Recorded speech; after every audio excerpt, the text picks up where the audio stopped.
Welcome to my tutorial on how to set up Skye's Workshop's escape rooms. First, you will need to print out the activity. Cut out the locks and glue or tape them onto an envelope.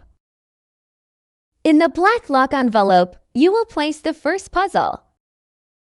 Do the same for the remaining locks. For instance, the blue lock envelope will get puzzle 2.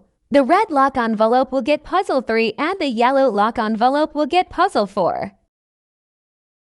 Each puzzle comes with at least one clue. Hide the clues around the classroom for students to find.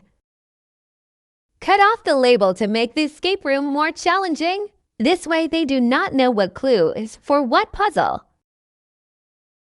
Hide the black key somewhere in the room. When a student finds the black key, they are allowed to open the first puzzle, the black lock puzzle.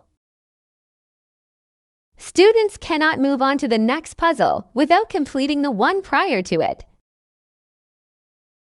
When a puzzle is completed, you can hand them the next key to open the next puzzle, or as you hid other clues in the beginning of the game, you can also hide all of the keys. Remember that you can't move ahead to a puzzle without completing the prior puzzle. I personally allow my students to additional clues for myself if they are struggling with the puzzle. They have to agree to use their bonus clues as a group. When all 4 puzzles are completed, you have won. If they are not completed in the given time, you have failed to escape the room. Gameplay for a group of 2 to 6 students usually takes about 30 to 45 minutes. Have fun and good luck trying to escape the room.